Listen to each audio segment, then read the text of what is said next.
Movie का start गांव के इलाके से होता है जहां तीन नौजवान एक गाड़ी में बैठे होते हैं जिनके नाम हैं गैज, नेथन और टेरी। वो एक बूढ़े कपल के घर की निगरानी कर रहे होते हैं ताकि मौका देखकर वहां चोरी कर सकें। टेरी अपने दोस्तों को बताता है कि वो बूढ़ा कपल हर जुम्मे को डिनर के लिए बाहर जाता है, इसलिए आज का दिन उनके लिए घर में घुसने का बेहतरीन मौका है। बूढ़े कपल के निकलने का इंतजार करते हुए उनके पास अचानक एक लड़की आती है।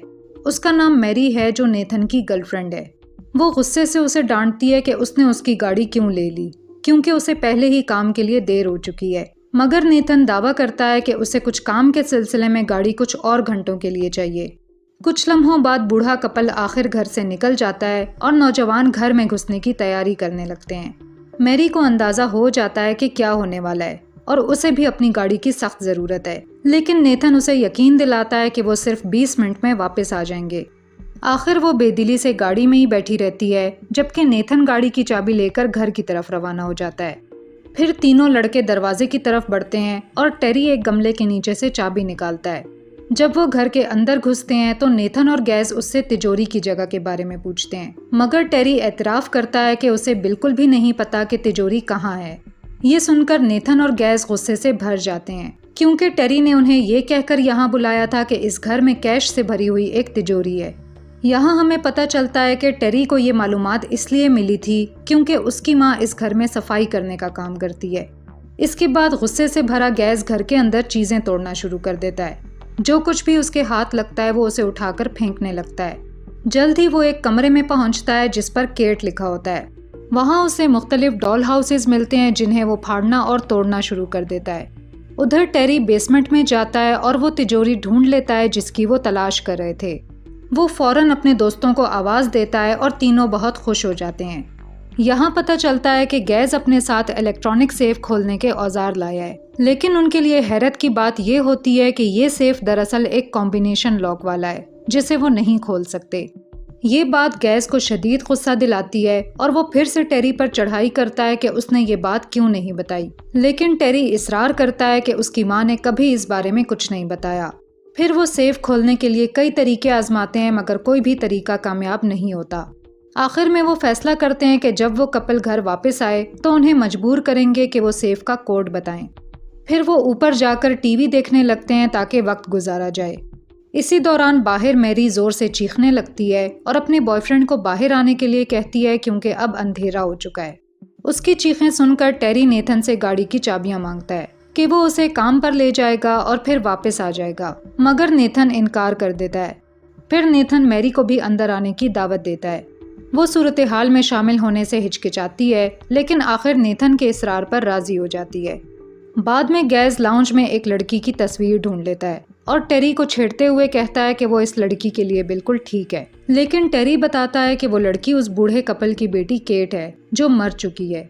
इस दौरान मैरी अपने फ्यूचर को लेकर फिक्रमंद होती है, तो नेथन उसे यकीन दिलाता है कि आज के बाद वो सब अमीर हो जाएंगे, इसलिए परेशान होने की ज़रूरत नहीं है। इसी वक्त बूढ़ा कपल घर वापस आता है तो गैस सबको जाली के मास्क देता है ताकि वो अपने सर पर पहन लें, जिसमें उनके थोबड़े नजर आ रहे होते हैं। मैरी जाने की कोशिश करती है, मगर गैस उसे रोककर मास्क पहनने पर मजबूर करता है। बूढ़ा कपल घर में एंटर होता है, जिनके नाम डॉक्टर रिचर्ड और एलन है। लड़के फौरन हमला करने लगते हैं, जिसकी वजह से एलन का हाथ बिखरे हुए शीशे के टुकड़ों पर जख्मी हो जाता है। फिर वो उन्हें ले जाकर लिविंग रूम में बांध देते हैं। रिचर्ड अपनी बीवी के हाथ की चोट पर परेशान होता है, लेकिन लड़के गुस्से से चीखकर उसे चुप रहने का हुक्म देते हैं। हालात की संगीनी को महसूस करते हुए मैरी घर में फर्स्ट एड किट तलाश करती है और एलन के जख्मों का इलाज करने लगती है। इसके बाद लड़के उन बुढ़ों से मुतालबा करते हैं कि वो अपनी सारी रकम उन्हें दे दें, तो रिचर्ड उन्हें बताता है कि कुछ रकम उन्होंने किचन में छुपा रखी है। वो अपना वॉलेट भी उनके हवाले करता है, जिसमें क्रेडिट कार्ड भी शामिल होता है, लेकिन वो लड़के इस पर मुतमईन नहीं होते और तिजोरी का खुफिया कोड मांगते हैं। रिचर्ड जाहिर करता है कि उसे तिजोरी का कुछ इल्म नहीं है। इस पर वो लड़के उन्हें ज़बरदस्ती बेसमेंट में ले जाते हैं और सेफ के सामने बिठा देते हैं। मैरी इस सूरत हाल से बहुत बेचैन महसूस करती है और मशवरा देती है कि उन सबको यहाँ से चले जाना चाहिए, लेकिन नेथन इसरार करता है कि वो ये सब उसी के लिए कर रहा है।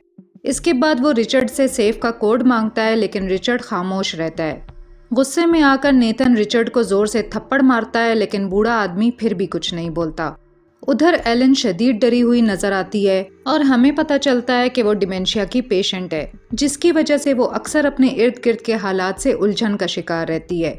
इसके बाद गैज एलन को सिगरेट से जलाने की कोशिश करता है, मगर उसके दोस्त उसे रोकने की कोशिश करते हैं तो वो आखिर रुक जाता है। फिर गैज नेथन को एक छुरी देता है और उसे दोनों बुड्ढों पर इस्तेमाल करने पर उकसाता है। ये देखकर मैरी का सब्र खत्म हो जाता है और वो गुस्से में ऊपर की तरफ चली जाती है। मैरी को घर में एक फ़ोन मिलता है और वो बाथरूम में छुपकर पुलिस को कॉल करने की कोशिश करती है, लेकिन इससे पहले कि वो कुछ बोल सके, गैज उसे ढूंढ लेता है और गुस्से में उसको बालों से पकड़कर उसका सर जोर से आईने पर दे मारता है।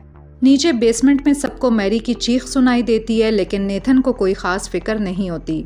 यहाँ रिचर्ड हैरत अंगेज तौर पर टेरी को उसके असल नाम से मुखातिब करता है और कहता है कि जब उसकी माँ को इस सब का पता चलेगा तो वो बहुत मायूस होगी। वो नेथन को भी उसके नाम से पुकार कर वार्न करता है कि वो गैस जैसे पागल इंसान के हाथों इस्तेमाल ना हो, जो उनके शहर का भी नहीं है। रिचर्ड कहता है कि उसने उन्हें बचपन से बड़ा होते देखा है और उनसे मिन्नत करता है कि वो अपनी जिंदगी इस तरह बर्बाद ना करें। कुछ लम्हों बाद गैस बंधी हुई मैरी को घसीटता हुआ बेसमेंट में ले आता है और बताता है कि उसने पुलिस को कॉल करने की कोशिश की थी। फिर नेथन एलन के गले पर छुरी रख देता है और एक बार फिर रिचर्ड से सेफ का कोड मांगता है। इसी लम्हे गैज नेथन के कान में कुछ सरगोशी करता है, जिससे नेथन घबरा जाता है। फिर वो डॉक्टर को धमकी देता है कि अगर उसने कोड ना बताया तो वो एलन की उंगली काट देगा। रिचर्ड मिन्नतें करता है कि ऐसा ना करे और उसे मैरी और उनके मुस्तकबिल के बारे में सोचने की तलकीन करता है, लेकिन अचानक गैज नेथन पर बंदूक तान लेता है और धमकी देता है कि अगर उसने हुक्म ना माना तो वो उसे गोली मार देगा। नेथन के पास अब कोई और रास्ता नहीं बचता और वो आगे बढ़कर एलन की उंगली काट देता है। ये मंजर देखकर बूढ़ा रिचर्ड शदीद सदमे में आ जाता है, मगर रिचर्ड अब भी कोड बताने से इनकार करता है। ये देखकर डरा हुआ नेथन अचानक गैस पर हमला कर देता है, जिससे गैस की बंदूक जमीन पर गिर जाती है। दोनों लड़कों के दरमियान चाकू पर शदीद लड़ाई होती है, लेकिन आखिर गैस काबू पा लेता है और नेथन के पेट में चाकू घोंप देता है। ये सब देखकर रिचर्ड घबराकर मिन्नत करता है कि उसकी रस्सी खोल दी जाए ताकि वो नेथन की जान बचा सके, लेकिन गैस को किसी की परवाह नहीं होती और वो कहता है कि जब तक सेफ का कॉम्बिनेशन कोड नहीं बताया जाता वो रस्सी नहीं खोलेगा। ये बात डॉक्टर रिचर्ड को एक मुश्किल सूरत हाल में डाल देती है और वो आखिर सेफ का कॉम्बिनेशन बता देता है। गैस खुशी से सेफ की तरफ बढ़ता है, जबकि रिचर्ड बार बार टेरी से मिन्नत करता है कि वो उसकी रस्सी खोल दे, मगर टेरी हालात की वजह से सदमे में होता है और बस रोता रहता है। जल्द ही हमें पता चलता है कि जो कॉम्बिनेशन डॉक्टर ने दिया था वो गलत है। इस पर गैस गुस्से में आ जाता है तो डॉक्टर उसे दूसरा कोड देता है। इसी दौरान मैरी चुपके से मौके का फायदा उठाकर अपनी रस्सियों से खुद को आज़ाद कर लेती है। गैस फिर से अपने आप पर काबू नहीं रख पाता जब दूसरा कोड भी काम नहीं करता। वो एक चेन सॉ लेकर एलन की तरफ बढ़ता है और डरा हुआ रिचर्ड उससे कहता है कि वो ऐसा ना करे, मगर गैस उसकी बात नहीं सुनता और आगे बढ़ता है। जब गैस एलन पर हमला करने ही वाला होता है तो इसी वक्त मैरी उसके पीछे आती है और उसे स्लेज हैमर से सर पर मारती है, जिससे वो फौरन ही मर जाता है। इसके बाद मैरी रिचर्ड और एलन को उनकी रस्सियों से आज़ाद करती है। वो देखती है कि बेसमेंट से गैराज तक रास्ता जाता है और वहाँ एक वैन खड़ी हुई है। वो सोचती है कि वो वैन चलाकर हॉस्पिटल ले जा सकती है, लेकिन तभी वो हैरत के साथ देखती है कि डॉक्टर बंदूक उठाता है और कहता है कि कोई भी नहीं जा रहा। वो कहता है कि हॉस्पिटल 30 मील दूर है और नेथन जिंदा नहीं बच पाएगा। इसके बजाय वो नेथन का इलाज घर पर करेगा जब तक एम्बुलेंस नहीं आती। ये सुनकर मैरी और टेरी नेथन को ऊपर ले जाते हैं, जबकि रिचर्ड अपनी बीवी को दिलासा देता है और उसे भी ऊपर ले आता है। इसके बाद वो नेथन को एक कमरे में ले जाते हैं और ऐसा लगता है कि वो मौत के करीब है, लेकिन डॉक्टर को इसकी परवाह नहीं होती और वो आराम से अपनी बीवी की मामूली चोट का इलाज करना शुरू कर देता है। जब मैरी मुसलसल उसकी मिन्नत करती है तो आखिर वो नेथन का मुआयना शुरू करता है और बगैर किसी परवाह के चाकू उसके पेट से निकाल देता है। ऐसा लगता है कि वो जानबूझकर नेथन को तकलीफ पहुंचाना चाहता है और चाहता है कि वो मर जाए। डॉक्टर दावा करता है कि कोई अहम हिस्सा मुतासिर नहीं हुआ और ये कहते हुए सबको बाहर भेज देता है कि उसे काम करने के लिए सुकून चाहिए। वो वादा करता है कि वो जख्म को ठीक करेगा और एम्बुलेंस भी बुलाएगा। बाद में टेरी उदास मैरी को तसल्ली देता है और वादा करता है कि सब कुछ ठीक हो जाएगा। जब वो रोती है तो अचानक वो उसे खूबसूरत कहता है और उसे छूने की कोशिश करता है, लेकिन इस पर मैरी शदीद गुस्से में आ जाती है और उसे इल्ज़ाम देती है कि वो इन कमज़ोर हालात का फ़ायदा उठाने की कोशिश कर रहा है। वो ये भी इल्ज़ाम लगाती है कि ये सारा खेल उसी ने रचाया है और वही नेथन को यहाँ लाया है। टेरी बताता है कि असल में ये नेथन का ख्याल था, लेकिन मैरी इस बात को नहीं मानती क्योंकि टेरी की माँ यहाँ काम करती है। फिर वो अपनी जुड़वा बहन जेन का जिक्र करती है जो पहले टेरी को डेट करती थी। मैरी वजाहत करती है कि जेन ने कभी दिल से उसकी परवाह नहीं की और सिर्फ हमदर्दी की वजह से वो उसके साथ थी। वो ये भी दावा करती है कि टेरी की वजह से जेन इस शहर से भाग गई। ये सब सुनकर टेरी का दिल बहुत दुखता है और वो बिल्कुल बच्चे की तरह रोने लगता है। फिर मैरी नेथन को देखने जाती है जो बिल्कुल पीला और ठंडा हो चुका होता है। रिचर्ड उसे बताता है कि लड़का खतरे से बाहर है और पुरसुकून नींद सो रहा है, लेकिन मैरी जानती है कि ये सच नहीं है क्योंकि वो उसकी नब्ज महसूस नहीं कर पाती। मैरी की परेशानी महसूस करते हुए डॉक्टर कहता है कि वो एम्बुलेंस को कॉल करेगा ताकि वो पुरसुकून हो जाए। वो हॉस्पिटल फ़ोन करता है, लेकिन मैरी देखती है कि फ़ोन की तार कटी हुई है और उसे अंदाज़ा हो जाता है कि डॉक्टर सिर्फ दिखावा कर रहा है। ये देखकर मैरी डर जाती है और भागने की कोशिश करती है, लेकिन थोड़ी ही देर में उसकी तबीयत खराब हो जाती है और वो सिंक में उल्टी कर देती है। ये देखकर रिचर्ड उसे एक मेडिसिन देने की ऑफर करता है जो उसे पुरसुकून कर सकती है, लेकिन मैरी इनकार कर देती है। इसके बाद मैरी कमरे से बाहर निकलती है और ये देखकर हैरान हो जाती है कि एलन टेरी को एक इंजेक्शन लगा रही है और उसे एक छोटे बच्चे की तरह प्यार से संभाल रही है। डर के मारे वो फौरन वहां से निकलने की कोशिश करती है, मगर उसे अंदाजा होता है कि घर के सभी दरवाजे बंद हैं। बाद में मैरी एलन से पूछती है कि उसने टेरी को क्या दिया था, लेकिन रिचर्ड वजाहत करता है कि वो सिर्फ एक दर्द कम करने वाली दवा थी ताकि वो पुरसुकून हो जाए। फिर परेशान मैरी टेरी के पास जाती है और उससे उसका फ़ोन मांगती है, मगर टेरी बताता है कि उसने वो फ़ोन एलन को दे दिया था। ये बात सुनकर मैरी को गुस्सा आता है और वो टेरी को बताने की कोशिश करती है कि नेथन मर चुका है। इतने में बूढ़ा कपल वहां आ जाता है और उन्हें चाय पर बैठने की दावत देता है। इसके बाद सब लोग डिनर टेबल पर बैठ जाते हैं। फिर रिचर्ड अपनी मरी हुई बेटी केट की एक पिक्चर दिखाता है और बताता है कि वो कितनी खास और प्यारी थी। कुछ लम्हे बाद एलन चाय का कप उठाकर पीने लगती है, लेकिन रिचर्ड उसे रोक देता है और कहता है कि ये चाय मैरी के लिए है। एलन माजरत करती है और चाय मैरी को थमा देती है। इसके बाद रिचर्ड एक स्क्रैप बुक दिखाता है जो एलन ने तैयार की है। इसमें उन तमाम नौजवान लड़कियों की डिटेल्स शामिल होती हैं जो पिछले कुछ सालों में इस इलाके से लापता हो चुकी हैं। यहाँ मैरी अपनी बहन जेन की पिक्चर देखकर हैरान रह जाती है। इससे उसका खौफ और भी बढ़ जाता है और वो ये कहकर अपना फ़ोन वापस मांगती है कि उसे नेथन की माँ को कॉल करनी है, लेकिन बूढ़ा कपल इनकार कर देता है और उसे कहता है कि अच्छी बच्ची बनकर अपनी चाय पी ले। बर्दाश्त खत्म होने पर वो उन्हें दरवाज़ा खोलने का हुक्म देती है, लेकिन रिचर्ड उसे आसानी से काबू कर लेता है और फिर उसे सीढ़ियों के नीचे वाली अलमारी में बंद कर देता है। वो टेरी को उसकी निगरानी करने का जिम्मा देता है और हैरत की बात यह है कि बेवकूफ़ टेरी भी इस काम के लिए राज़ी हो जाता है। इसके बाद रिचर्ड एलन को ऊपर ले जाता है ताकि वो सो जाए। अगले सीन में मैरी टेरी से बार बार मिन्नत करती है कि वो उसे बाहर जाने दे, लेकिन वो इनकार कर देता है क्योंकि वो अब भी उससे नाराज़ है कि उसने उसे ठुकरा दिया था। वो पूछता है कि वो हमेशा उसके साथ बुरा सलूक क्यों करती है और सिर्फ नेथन की परवाह करती है जो उसकी परवाह नहीं करता। फिर वो अपने पैरों में सनसनाहट महसूस करता है और सोचता है कि एलन ने शायद गलती से उसे ज़्यादा दवा दे दी है। ये सुनकर मैरी दावा करती है कि ये जानबूझकर किया गया था, लेकिन टेरी बूढ़े कपल पर अंधा एतमाद करता है। दवाई जल्दी असर करने लगती है और वो मैरी को जेन के तौर पर तस्वुर करने लगता है। वो उन लम्हात को याद करता है जो उन्होंने साथ गुजारे थे। शुरू में मैरी उलझन में होती है, लेकिन फिर वो भी उसके साथ एक्टिंग करने लगती है। इस पर टेरी आखिर अलमारी का दरवाज़ा खोल देता है और उसे बाहर निकाल देता है, लेकिन मैरी बाहर आते ही फौरन ऊपर की तरफ भागती है। अपनी टांगों में बढ़ते हुए दर्द के बावजूद टेरी हिम्मत करता है और एक छड़ी के सहारे ऊपर की तरफ जाता है। वहां पहुंचकर वो देखता है कि मैरी केट के पुराने कमरे में खिड़की से बाहर निकलने की कोशिश कर रही है, मगर वो बेवकूफ़ एक बार फिर मैरी को जेन समझ बैठता है और उसे इल्ज़ाम देता है कि वो उसे छोड़कर जा रही है। मैरी उसे पुरसुकून करने की कोशिश करती है, लेकिन टेरी अचानक उसे पकड़ने की कोशिश करता है, जिस पर मैरी फौरन उसे धक्का देती है। इसी लम्हे एक स्प्रे कैनिस्टर कमरे में फेंका जाता है और खिड़कियों पर मेटल कवर्स नीचे आ जाते हैं।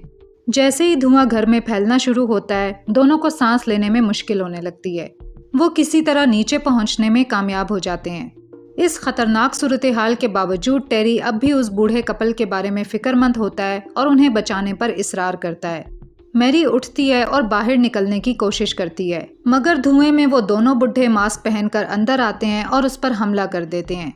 मैरी अंधेरे में अंधाधुंध चाकू घुमाती है, मगर ऐसा लगता है कि इसका कोई असर नहीं हो रहा। आखिर वो एक गुलदान उठाकर जोर से फेंकती है जो किसी एक को जा लगता है, जो कि एलन निकलती है। मैरी फौरन उसका मास्क उतारकर खुद पहन लेती है, मगर इस सब के दौरान वो बूढ़ी एलन उसे कुछ इंजेक्ट करने में कामयाब हो जाती है। इसके बाद मैरी एलन को घसीट कर किचन में ले जाती है और उसका बाजू ओवन के दरवाजे से बांध देती है। फिर वो एलन को यरगमाल बना लेती है और डॉक्टर से मुतालबा करती है कि वो अपनी वैन की चाबी और टेरी को उसके हवाले कर दे, तभी जाकर वो एलन को छोड़ेगी। मगर जल्द ही मैरी को चक्कर आने लगते हैं, क्योंकि एलन ने जो इंजेक्शन उसे दिया था उसका असर होना शुरू हो जाता है। बाहर वो रिचर्ड को टेरी के साथ कुछ प्लान बनाते हुए सुनती है, मगर वो पूरी तरह समझ नहीं पाती कि क्या हो रहा है। आखिर रिचर्ड ताउन करने पर राजी हो जाता है और मैरी से कहता है कि वो किचन से बाहर जा सकती है, जबकि वो खुद कॉरिडोर में जाएगा। जब मैरी कमरे से निकलती है तो उसे टेरी बेहोश हालत में फर्श पर पड़ा मिलता है, जिसकी जेब में चाबियां होती हैं। फिर मैरी मोटे टेरी को जबरदस्ती गैराज तक घसीटती है और वो दोनों आखिर वैन में सवार हो जाते हैं। इसके बाद मैरी गैराज का दरवाजा खोलती है और रवाना होने लगती है, लेकिन बदकिस्मती से कुछ और भी बुरा होता है। मैरी के पेट में अचानक गोली लग जाती है। ये पता चलता है कि वो टेरी ही था जिसने पिछली सीट से उसे गोली मार दी। कुछ लम्हे बाद वो कपल भी उसके करीब आता है और रिचर्ड अफसोस करता है कि वो शुरू में उसे अपने साथ रखना चाहता था, क्योंकि उसने गैस को मार दिया था, लेकिन वो उसकी बागी फितरत की वजह से दोबारा सोचने लगा। फिर वो बुढ़े टेरी की तारीफ करते हैं कि उसने अच्छा काम किया और कहते हैं कि वो एक इनाम का हकदार है। वो उसे व्हील चेयर पे बिठाते हैं और उसे सेफ के पास ले जाते हैं। आखिर वो सेफ खोलते हैं और एक छुपी हुई जेल नजर आती है। वहाँ हम मैरी की बहन जेन को देखते हैं, जो जंजीरों में जकड़ी हुई है और केट के कपड़ों में है।